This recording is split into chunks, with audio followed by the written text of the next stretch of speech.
Ginoo! Tawag ko dito. Sabi ko naman, Rafael na lang itawag mo sa akin. Nakasimangot nitong sabi habang bahagyang malayo ang distansya. Rafael, bakit ang laki ng kasuotang panloob mo? Nagtatakang ani ko rito na iniangat pa ang telang suot nito. Ito yung suot niya noon dumating sa aming kubo. Tom, innocent girl. I'm gifted. Sakal na nga ako sa mga ipinasusuot mo sa akin. Hindi kita maunawaan. Pero kung ganito ang sinusuot mo sa syudad, tiyak na masikip ang pinasusuot ko sa'yo. Gustong bang gamitin ang aking panloob na kasuotan upang hindi ka masikipan? Tanong ko rito. Hindi ko alam kung bakit napahampas ito sa tubig, ngunit wala naman akong intensyong masama. Nais ko lang na matulungan ito. Ipinagpatuloy ko ng aking paglalaba. Pagkatapos makusot ang lahat ay sinamulan ko na ring hubarin ang suot ko. Shit! Napakaslit ako sa labis na gulat at takang tiningnan nito. May problema ba? Ani ko na hindi maiwasang maguluhan sa inaasal nito. Wala. Tubalik ko dito kaya naman inilagay ko na sa batya ang aking hinubad at nilabahan na rin iyon. Panakanakang sinusulyapan ko si Ginoong Rafael, ngunit nanatiling nakatalikod lang ang lalaki sa akin. Nang matapos ko sabunin at kusutin ang mga labahan ay mabilis kong binanlawan iyon, saka isinampay. Mabigat ang mga iyon kung hindi ko patutuyuin.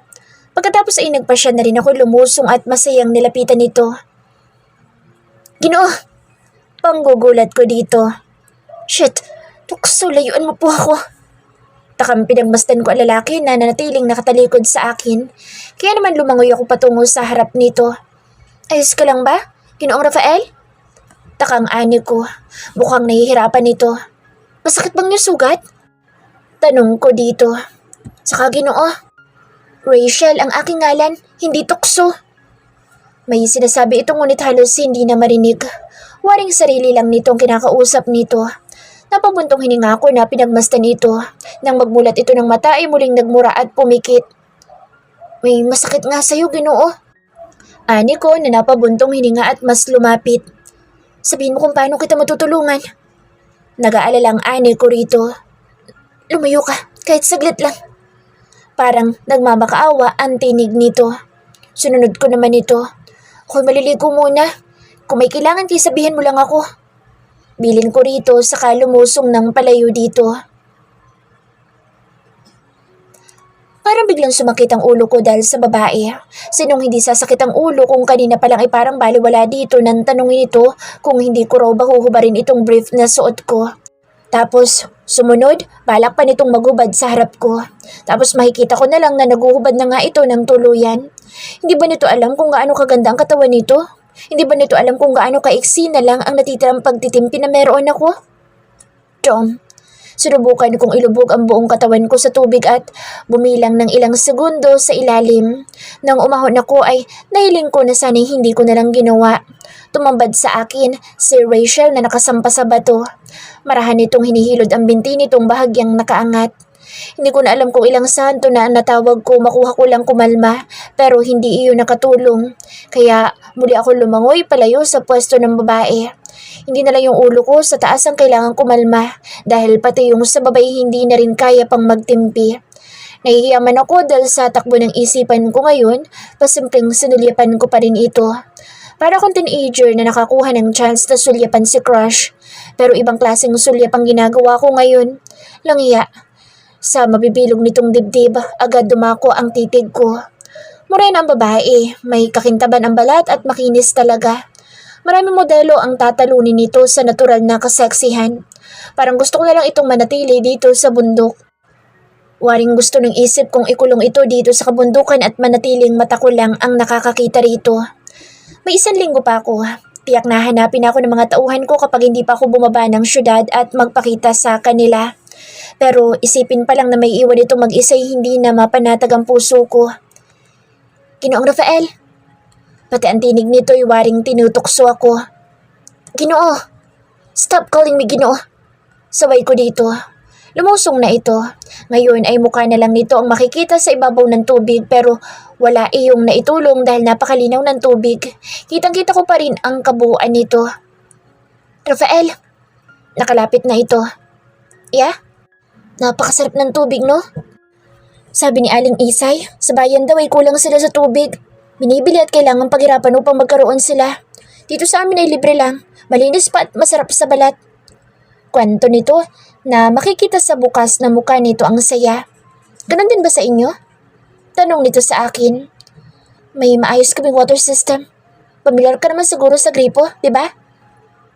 Sabi ni Tatang, ang gripo daw ay nilalabasan ng tubig. Maaari daw iyong kabitan ng mahabang hose upang dumali ang tubig. Bakit mas tumanim sa utak ko ang description nito? Nilalabasan? Mahaba? Langiya. May sasalba pa ba ako ng tukso kung pati simpleng salita ay iba ang dating sa akin? Mas lalong nawala ako sa akin sarili nang muli akong mapatitig sa dibdib nitong kitang-kita ko na. Rafael, nakikinig ka ba sa akin? Takang tanong nito sa akin. What?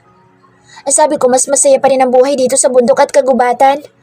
Lahat ng maaaring pakinabangan dito ay libre makukuha.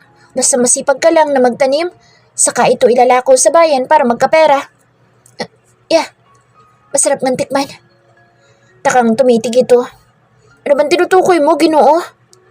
Nito na bahagya pang napailing. Ang ibig ko sabihin ay, ano nga ulit? Sa tanang buhay ko, sa 2 tao lang ako nautal dahil sa nerbiyos. Sa Lolo Jesus, senior ko, at sa babaeng kaharap ko ngayon na waring baliwala kung nakikita ko na ang kabuuan nito. Sabi ko, pwede mo ring tikman ang tubig sa banda roon. Ang kamay niya'y nakaturo kung saan. May bahagi itong itinuro pero imbes na sundan ng tingin ko ay ang bahagyang pag-alog ng dibdib nito ang sinundan ng aking mata. Rachel. Hirap na bigkas ko sa pangalan nito. Nag-aalalang tumingin ito sa akin. Lumapit pa sa kasi na po magkabilang pisngi ko. Ano ba, Ginoo? Tinatakot mo ako. Ano bang yung problema? Sabihin mo na sa akin upang ikimatulungan ko pa. Nito. Ikaw ba'y nilalamig? Maging tapat ka sa akin, Ginoo. Nito na halatang may iyak na sa nerbiyos. Mas lalong hindi ako nakapagsalita ng yakapin ako nito. Wala itong saplot habang ako ay ang masikip na brief lang ang suot. Damandam ako kahit pa nakalubog ang katawan namin sa tubig ang init na nagmumula sa katawan nito. Ang malusog nitong dibdib sa aking dibdib. Ang hita nitong kumikiskis sa aking hita. Ang gitna nitong nais ko nang sapuhin pero sa awa ng lahat ng engkanto sa paligid ko ay napigil ko ang sarili ko. Ayokong dumisa ng kainosentihan nito.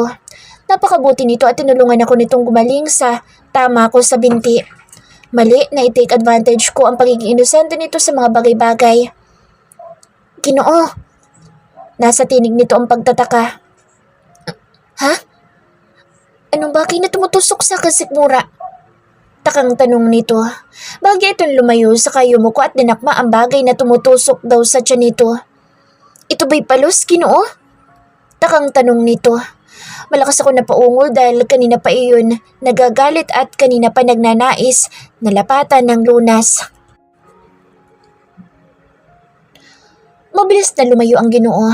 Sa aking pagtataka ay sinundan ko na lang ito ng tingin. Ginoo! Tawag ko rito ngunit mas lumangoy itong palayo. Nagkubli ito sa malaking bato na dahilan ng pagtulis ng aking uso.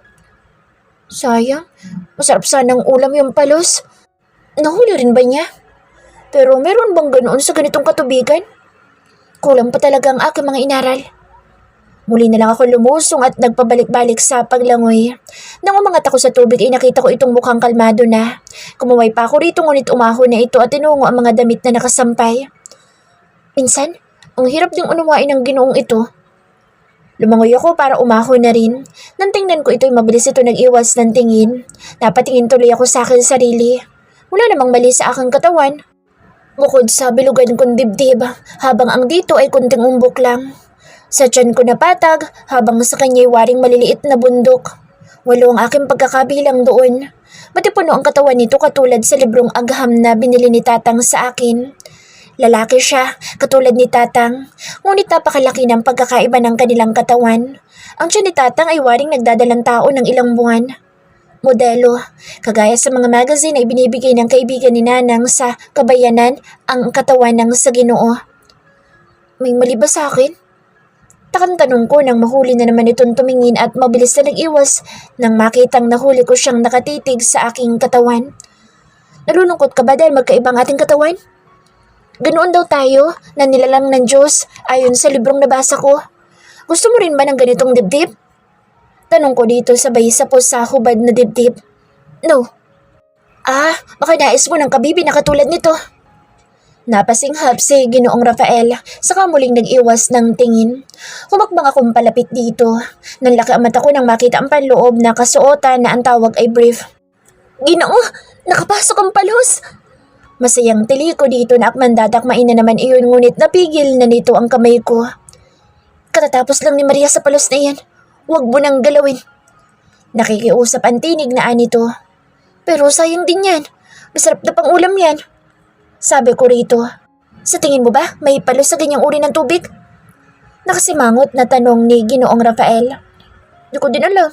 Pero tsaka kung palos yan. This is my body. Alam mo ba? Alam mo ba ang penis? Tell me, alam mo ba? Sunod-sunod na tanong nito sa akin. Alam ko yun, Ginoo. Yung penis, alam ko yun. Natatandaan ko rin na mga parte ng penis. Nasa libro ko iyon. Pero sabi ni Nanang hindi raw iyon mahalaga. Ang mahalaga daw ay ang aming mga kabibe. Kabibe? Hindi mo alam kung ano ibig sabihin ng kabibe? Takang tanong ko rito. Clam? Hala, hindi. Sa librong pinag-aaralan namin ni Nanang, ang ibig sabihin ng kabibe ay vagina. Napasamangod si Ginoong Rafael. Hindi ko pa rin maiwasang banggitin ang Ginoo. Yun kasi ang nakasanayan ko kaya kahit sabihin itong huwag ko sabihin iyon ay hindi ko pa rin mapigil. Binitawan nito ang kamay ko at inutusan na rin ako magbihis. Hala! Tili ko na nanlalaki ang mata. Parang nagulat pa ito. Bakit? Bakit? Naalala ko na. Ang penis ay pahaba. Di yan palos. Ibig sabihin, yan ang yung penis? Sa librong agham, ito ay... Magsasalita pa sana ako ngunit nakalapit na ito at tinakpan ang bibig ko. Tama na. Baka mabaliw na ako ng tuluyan sa mga sinasabi mo. Kunin mo na ang mga nilaban mo at nang makauwi na tayo. Ikaw masusunod, Ginoo. Nagbihis na rin ako sa kinuha ang mga nilabahan. Pagkatapos ay inilagay iyon sa batya. Ako na magbubuhat. Anito. Kaya ko na, Ginoong Rafael. Tanggi ko sa alok nito. Rafael na lang. Patawad, hindi ko kasi mapigil. Maaari bang hayaan mo na lang ako? Tanong ko rito. Waring nag-isip pa ito pero tumango na lang din. Nilisan namin ang batis na tahimik kaming pareho. Ang tumatakbo sa isip ko ay ang tungkol sa sa penis nito. Ang tahimik mo. Pukaw nito sa akin. Iniisip ko kung bakit magkakaiba ang laki ng inyong pagkalalaki. Muntik na itong matisod at mabuti na lang ay mabilis kong nahawakan ang kamay nito. Ginoo, takang ani ko rito. Pwede bang wag mo nalang isipin? Ayaw mo ba? Patawad, Ginoong Rafael. Mahina ang tinig na ani ko rito. Oh God. Gusto ko lang namang madagdagan ng aking kaalaman. Nasanay ako na nandito lang sa kubo. Ilang ulit pa lang din ako nakababa sa bayan. Mga 19 na ulit pa lang. Sila Nanang lang ang bumababa sa kabayanan at nakikipagkalakal. So, you mean, matagal na umalis ang Nanang at Tatang mo? Dahil ilang ulit ka nang nakabababa. May inaayos lang sila. Babalik na rin naman na sila. Ngumiti ako dito saka nagpatuloy kami sa paglalakad. Sinalubong kami ni Bunsoy. Hala, Bunsoy! Tili ko. Nagulat pa si Ginoong Rafael na nauuna ng maglakad. Bakit na naman? Anito sa akin. Itong unang pagkakataon na hindi ko na isama si Bunsoy sa batis. Ani ko rito na biglang nahabag sa aking kapatid na baboy. Baboy lang yan. Balo walang ani ni Ginoong Rafael. Hindi mo yan kapatid. Sumama ang tingin ko rito. Huwag kang malupit sa aking alaga. Singhal ko rito. Mukhang nagulat ito sa naging reaksyon ko. Tommy, kumakain ka ba ng baboy? Nakaangat ang kilay na tanong nito. Inis na inilapag ko ang batya at hinarap ito. Ang sama mo, Ginoo. Akala ko ba iba ka sa lahat? Bakit mo naman tinatanong kung kumakain ako ng kapatid ko, ha? Napahikbi na ako dahilan para manlaki ang mata nito sa labis na gulat. Oh God, please help me. Matigas na Ingles nito, saka hinilot ang sentido at sinamaan ko ito ng tingin, saka niyaya na si Bunsoy na pumasok sa kubo. Hindi makapaniwalang sinundan ko ng tingin si Rachel. Kailan pa nito naging kapatid yung bansot na baboy na iyon? Saka ang nanay ba nito ay baboy din? Inahin? Napatapik ako sa aking noo sa takbo ng isip ko. Mukhang nagalit pa yata ito sa tanong ko. Bumuntong hininga ako sa kabinuhat na ambatsa. Tupiin na ang mga iyon, kaya ipinasok ko na sa kubo. Ngunit inabutan ko itong kalong-kalong ang baboy. Unsoy, makinig ka sa akin. Huwag kang lalapit sa ginoong iyon. Baka makita na lang kita na iniihaw na niya. Lumayo ka sa kanya. Kapag lumapit naman siya sa'yo, huwag ka mag-aalinlangan na lumaban. Suwagin mo siya. Saka ka tumakbo sa akin. Saka natin kukunin ang itak ko. Naiintindihan mo ba ako? Parang tao nito kung kausapin ng baboy. Yun bang epekto ng walang nakakausap sa lugar na ito? Wala man lang kasing kapitbahay ang mga ito. Patawarin mo na ako. Nagtanong lang naman ako. From now on, hindi na ako kakain ng baboy, pangako. Seryosong ani ko rito. Hindi naman siguro nito malalaman na pagbaba ko ng bundok ay baboy ang una kong titikman. Mag-iingat ka, Ginoo, sa mga binibitawan mong salita. Ang aking damdamin ay iyong nasaktan. Mabilis akong tumango rito. Patawad. Dusty. Sorry na. Ani ko na inilapag sa papag ang batya. Maghahanda na muna ako ng hapunan. Last na tanong. Yan lang naman ang hindi mo kinakain, di ba? Tanong nito sa akin. Tama, ang kapatid ko lang. Ngunit kumakain ako ng manok dahil tinuka ako noon ng manok ni Tatang. Kaya naman hindi ko sila naging kaibigan. Mali na magtanim sa kanila ng galit pero dahil sa ginawa nila sa akin ay sumasaya ang dibdib ko kapag ginigilitan ko na sila. Napangiwi ako sa naging sagot nito. Kumakain din ako ng sawa, Ginoo. Munti kasing saktan si Bunsoy ng dayong sawa kaya wala na ako nagawa kundi gawin siyang ulam. Para nalalambot ang tuhod ko sa mga naririnig dito. I can't believe this. Ngumiti ito sa akin ng pagkatamis-tamis. Anong gusto mong ulamin? Sinulyapan ko ito. Dinding na malunggay?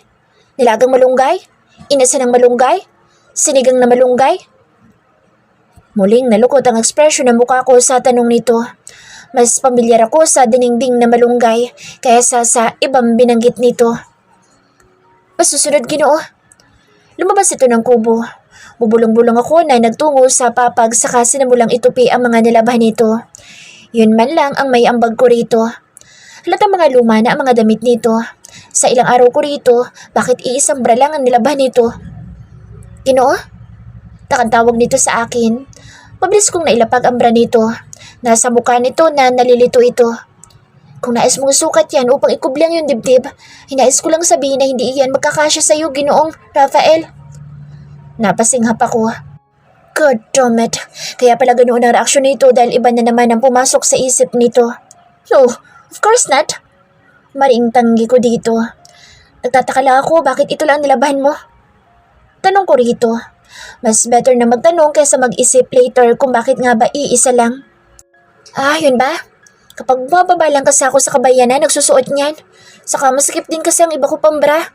Mas masaya sila kapag malaya sila. Ngiting-ngiti na anito saka lumapit sa lababo. Dumapo ang tingin ko sa brang muling iniangat. Masikip pa ito sa lagay na ito? Gaano ba kala... No, stop it. Kastigo ko sa akin sarili. Ginoo? Worried na tawag nito sa akin. Mukhang may bumabagabag sa iyo. Ilang pirasong ganito mo? 5 lang. Kaya nga sinusuot ko lang kapag nagtutungo ako sa kabayanan.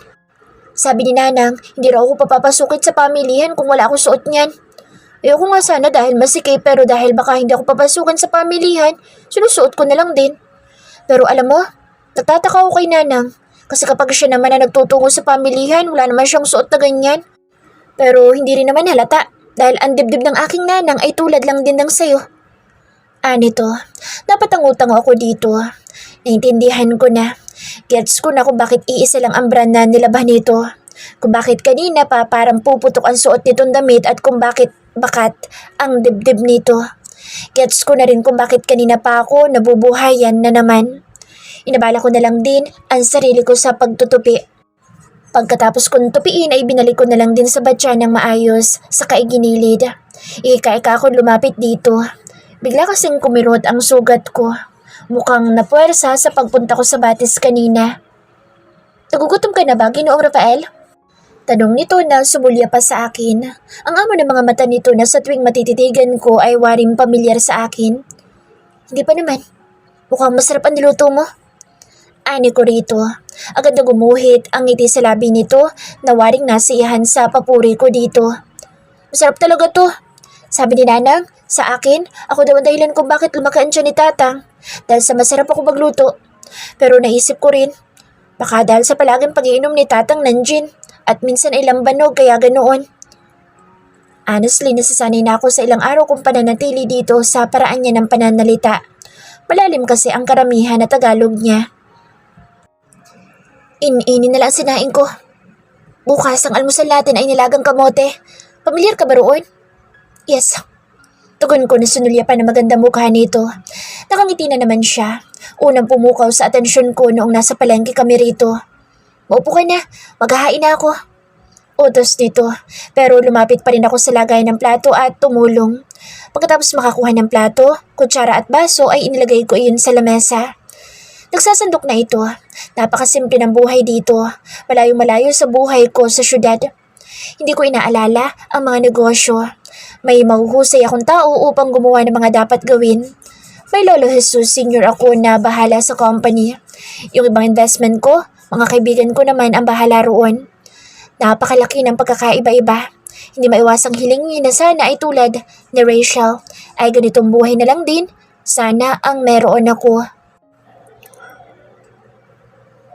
Huhukayin lang ito ng ganito. Nagsimulang maghukay si Rachel ng kamote.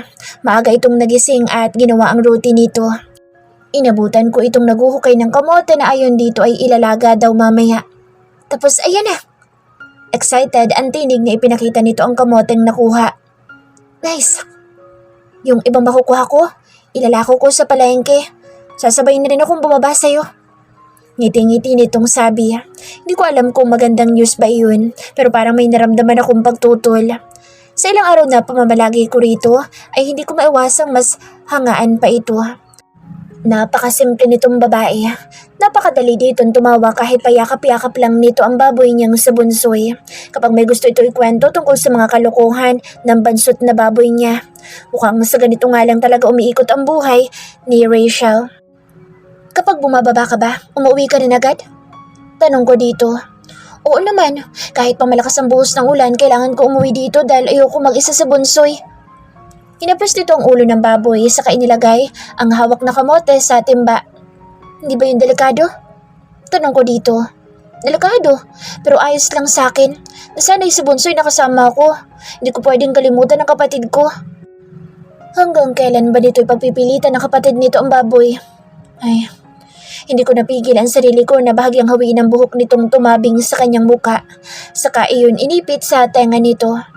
Nakuha pa nitong umiti ng pagkalawak-lawak. Napakaamo ng kanyang mukha to the point na para siyang anghel na gusto ko nalang titigan pa. Gusto mo bang mag-aral, Rachel? Tanong ko dito. Sumulyap naman ito na waring bago lang ang tanong at excited itong sagutin iyon.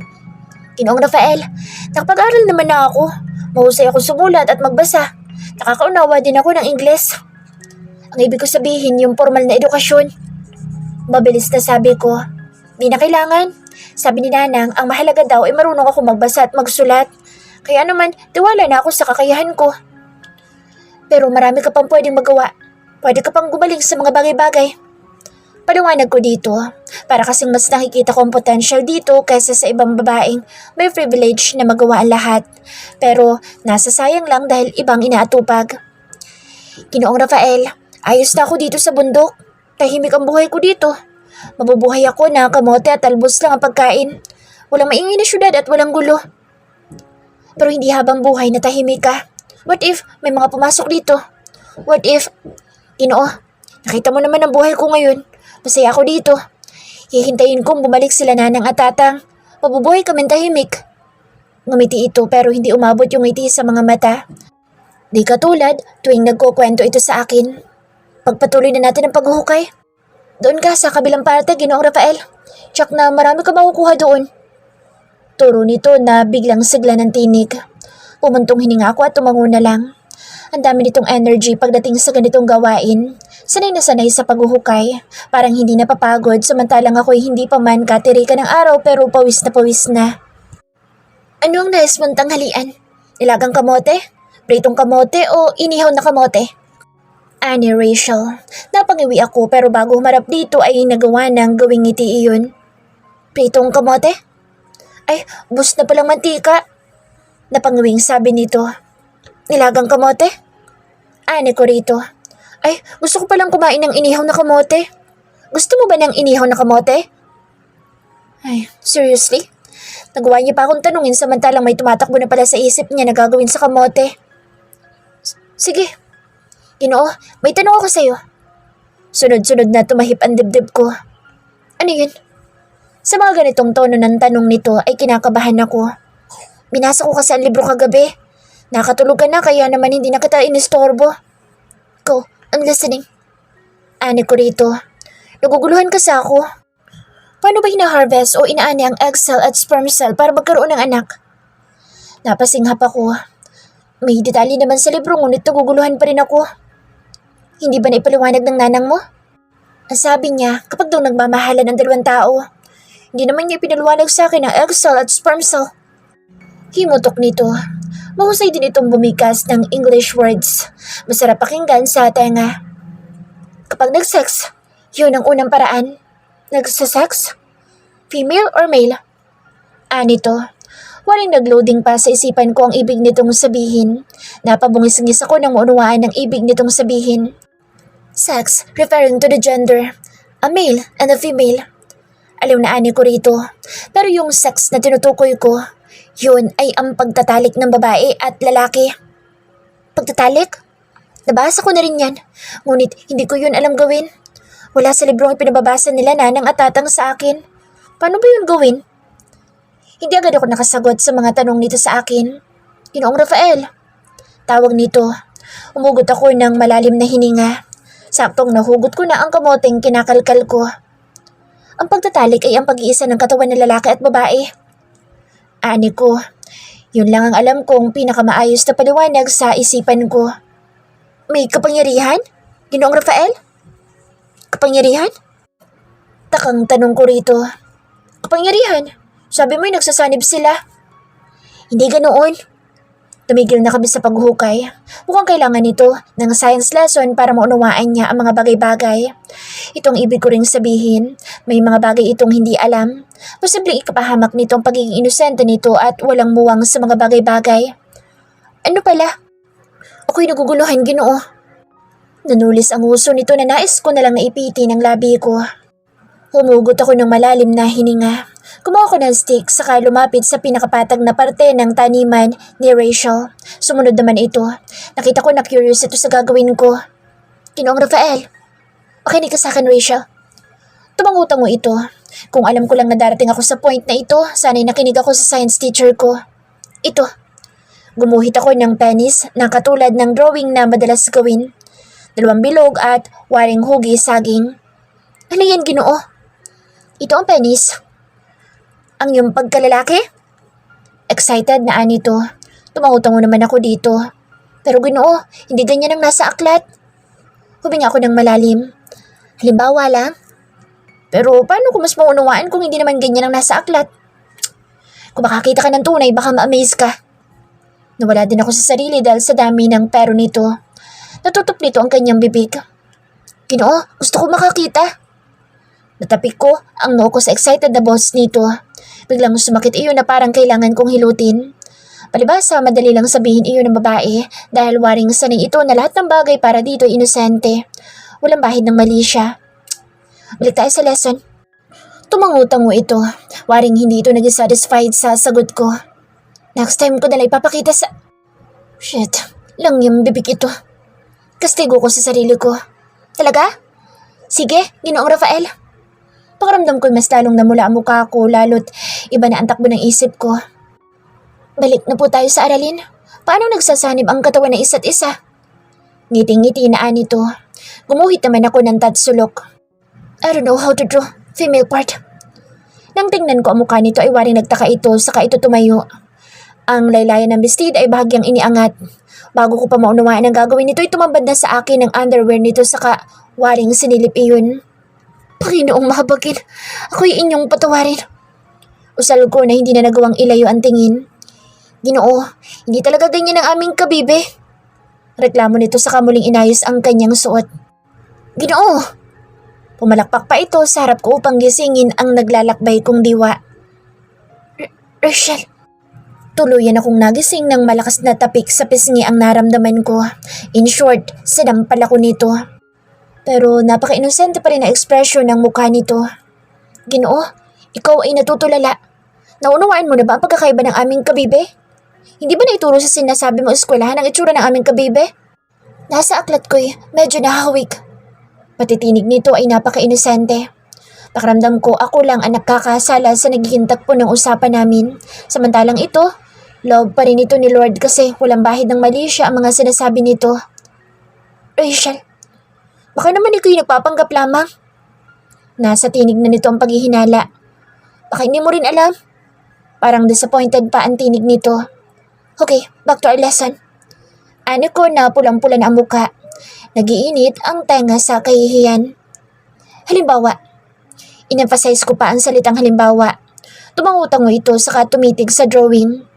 Kapag nagtalik ang dalawang tao, ang sperm cell ng lalaki ay pinupunla sa loob ng babae.